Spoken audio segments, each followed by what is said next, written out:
I've run the tool. I have this prolific output of all these things, right? We know that I can't fix a leak in my roof by adding a second story. What do I do with the output?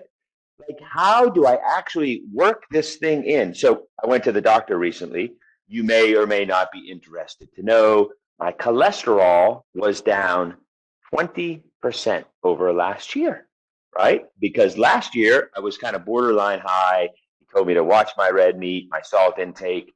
I ended up drinking more wine. So it was kind of a great year all the way around. But the whole Wow. point is I've got this report. I went through the scripts. I have the output. Now what do I do? Yeah. So the output is a report that'll be generated, and it'll go through. It'll list the findings that are created, and they Okay. will tell you they'll they'll tell you what to do.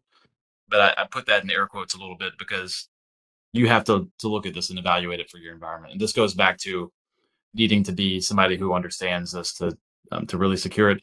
Right. And it goes back to our earlier discussion. You can't tool your way into security. You can't just buy stuff or even use open source stuff and magically become more secure. So what we're doing is giving you a sort of roadmap or a layout of here's the things that represent a high risk to your environment. And we do include resources, links, and recommendations on how to apply changes. Right.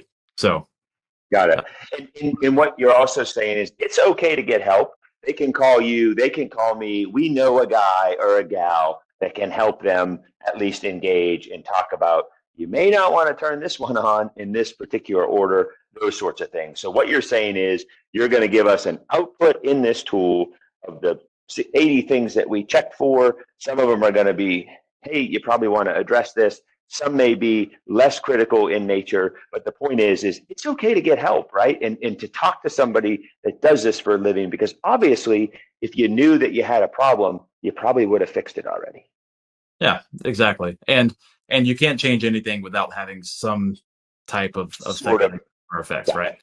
So, Got for it. example, Okay. if you have legacy authentication turned on your email, maybe that's because your CEO uses some really old like mail client that doesn't BlackBerry or something. Right. right? Okay. And Good. if you Good. turn that This. off, Yeah. you're more secure, but you may also be in trouble, right? So, That's right. so That's right. we Paul, do you ever run into Bez servers anymore? Like, are those even still in existence? we see some stuff in the financial sector that I don't know if they're using Bez servers, but they definitely have BlackBerry things that are not BlackBerry silencers like traditional Yeah. like BlackBerry Legacy stuff. stuff. Oh, that's Then great. I always cringe a little bit, but it's out there. Good to know. Good to know. But there are impacts, and we're not gonna fix it for you. You have to make that effort to do it yourself, and ultimately you got to know your environment a little bit. But we're gonna help you understand where you need to go and how to get there.